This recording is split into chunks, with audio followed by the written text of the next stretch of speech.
So back from where I left off from the last video, I'm just gonna do some big quick decorations from this clip of the video. So you see where we last left off.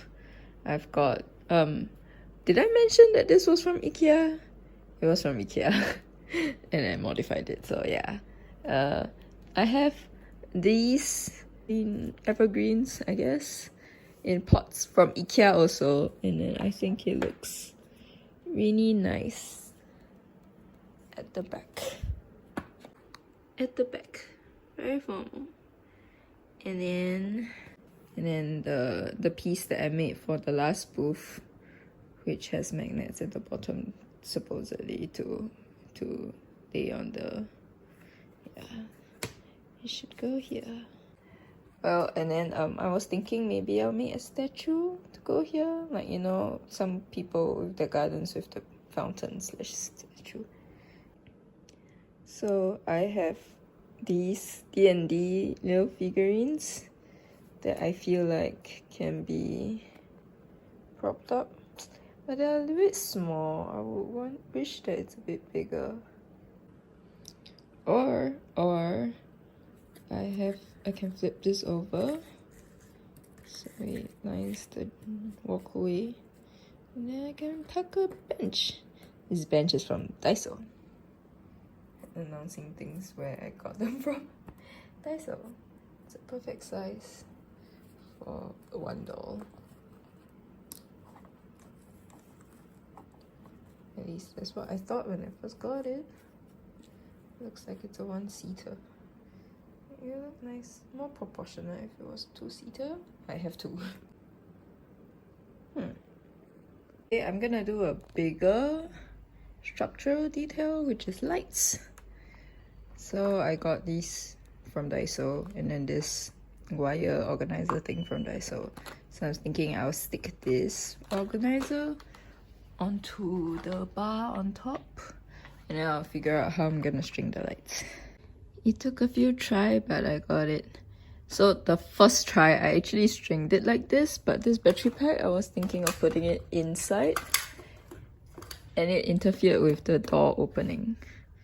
Yeah, but then I decided that I'll put the battery pack outside, so the door can open, and then there's no lights on top of the door, because my door opens inward. Which maybe it shouldn't. Maybe it should have opened outwards. That means you can put more plants, right? There's no door leeway there. Too late. My door is already set to open inwards.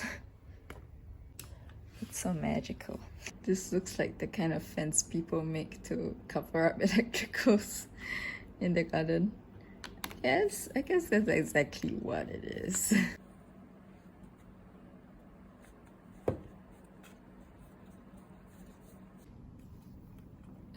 Ta-da! One furniture thing down. So these are the tabletop that's gonna hold all the potted plants. They're made entirely out of skinny sticks and then pieced together with skinny sticks. And the legs would be probably skinny sticks also, to a length that I haven't decided yet. So for table height, I just have to measure this. There is one table down, but so many tables more to go. Okay, before the next one, I've changed my mind on the bottom bracket. I've removed it from the center and put it at the back, so it actually gives more option for bottom storage, so I can clutter the space even more. So a simple explanation is that I've pre-cut. Hopefully they're all the same height, my leg height.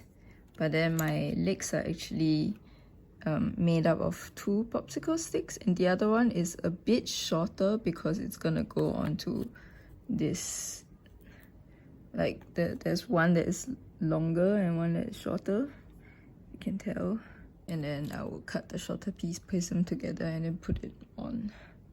And then after that, I braced them so that they are more secure. They're glued to more surfaces. So I braced them on the inside so those has to wedge so to keep them going straight. And after I do that, I brace them at the legs, because this, when it goes up, sometimes it will bow in because it's wood. Yeah, and then I would measure the distance between here to here, and then I'll cut this. A lot of these is like you have to measure as you go, because if you go by like really strict measurements, you may not even get the same result. So, you know, my miniature clamps are so useful. Usually, this is my sewing pins. Yeah, and now they're clamps. The absolute failure. I was painting here totally off camera, but they're done and messy, and when they're dry I'll sand them even more so they look worn, so it doesn't really matter if they're messy. A lot of these are like glue stains, because when there is glue on them, it's like a bit more resistance to paint, and that's why it's very uneven. But it's fine that it's uneven, because yeah, I mean, if you work on this table and you knock on this very often, it will become worn down, right, to the original color. Honestly, seriously wondering if I should make chairs or should I use the Soviet family chairs again. But yeah, I wanted to make chairs, but it feels like I don't need to. Okay, so let's start looking through my inventory collection for this greenhouse diorama. Exciting cute stuff. So let's start with, I think, the first things that I got for these.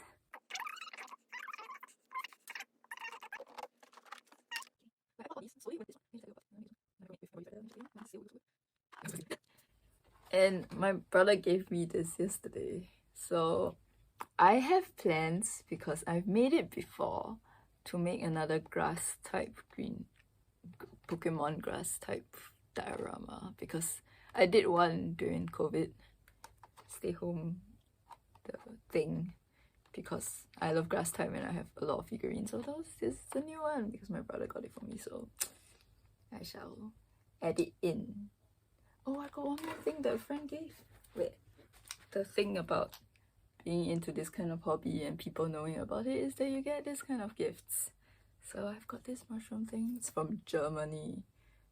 A friend was at Germany and this reminded her of me, so I've got to get cool pieces. I need to find a place to put this.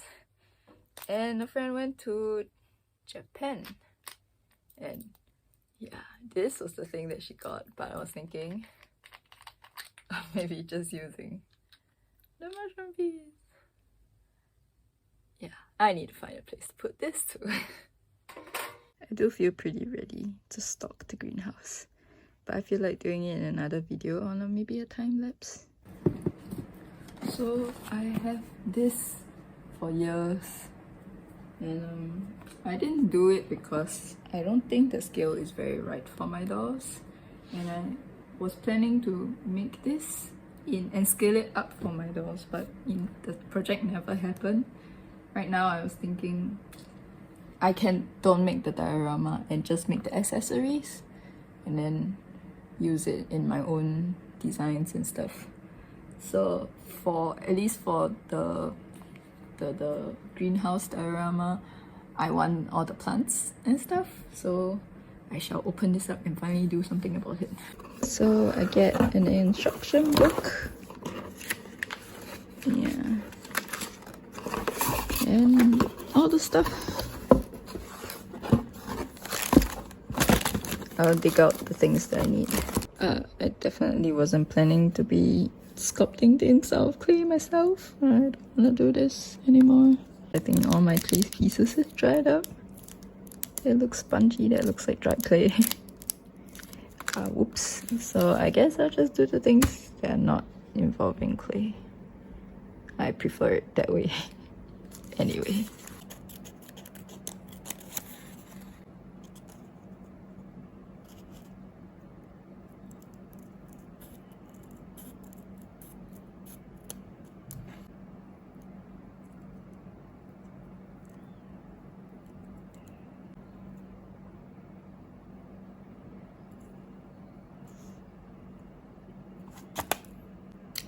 fragile little plant. But cool, but cool.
So you remember all my clay was dried up?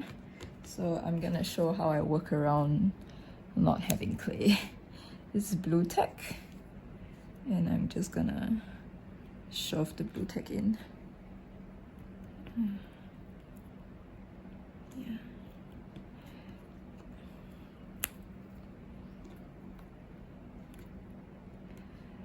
So I shove the blue tack in, and then I'm gonna paint the blue tack brown.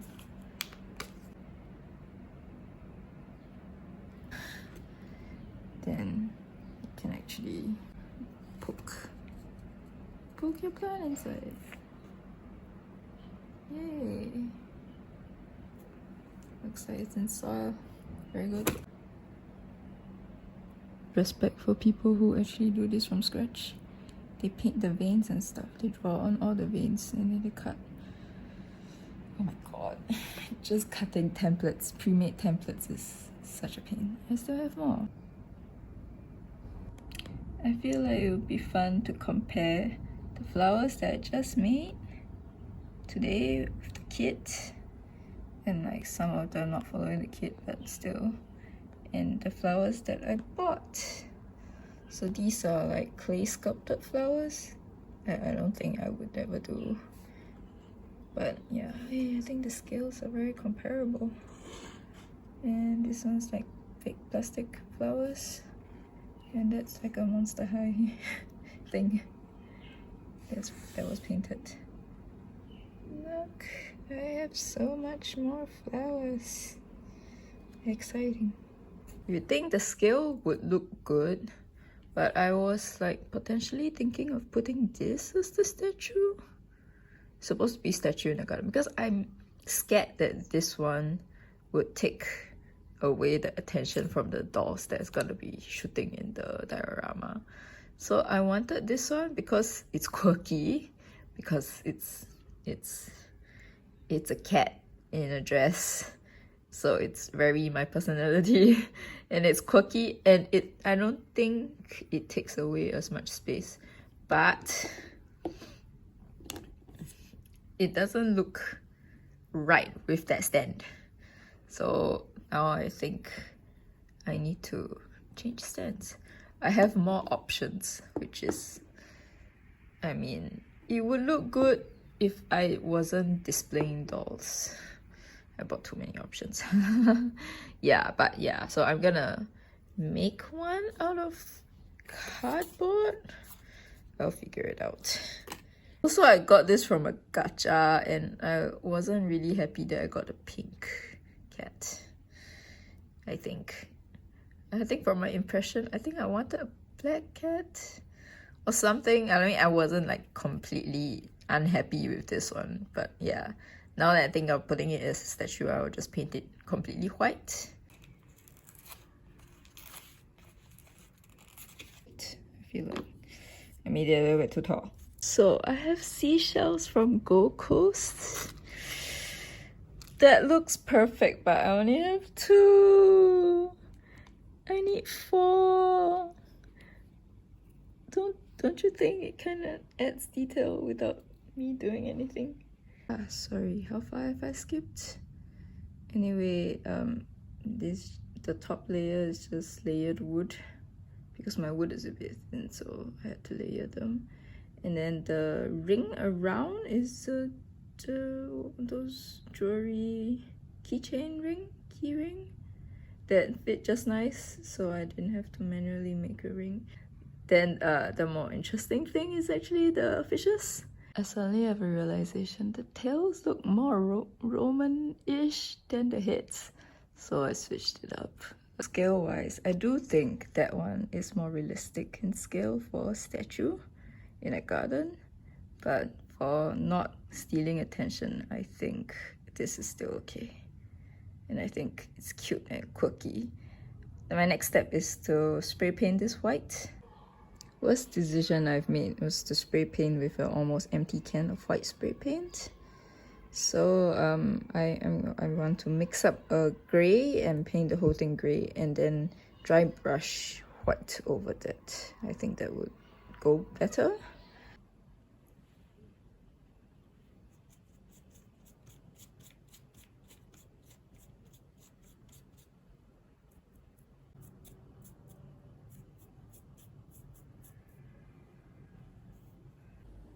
So I last minute remembered that, hey, I have a magnetic board, and it would do very well if I actually added a magnet onto this. So the magnet's on, and it's stable. It's pretty stable. Pretty nice. You know, I made it grey and I painted and highlighted with white, but in this viewfinder it looks just white. But it's cool. I think it gives off everything I wanted it to give. Yay! Also, the door detail. That's pretty nice. Right. Only that all these holes are hollow and it's a bit weird, right? But I couldn't find something small to stick there to look finished. So before I find something to stick there to look finished, that will be it. And this looks great. I'm still waiting for some stuff, and when that comes I will make the time-lapse video. Yeah, so some of the plants will be glued down to the diorama, and some of the plants I will leave it movable because I don't know, in the past I really like making multiple dioramas and repeat use items. So I don't know if I want to actually make this a fixed diorama, because it feels like a waste when you fix something and you can't use it again. But then I'm also switching from a very makeshift diorama, which I used to do, which is always paper walls and paper floor that is like tacked onto a book stand thing. So it's everything is blue tacked on, so everything is removable and usable and can be stored away. So that's how I used to do dioramas, and now I'm making like this kind of structural dioramas that just cannot be collapsed down. So I feel like, you know, the plants would just live in the diorama, so maybe I can glue them down and it just looks nice forever. Find a space to store my diorama, you know. And because I work with them less, I'm less inclined to move them around. So thoughts. And whatever, I'll think about it when you actually see the time-lapse video of me decorating the greenhouse. So that's all for this video. Bye!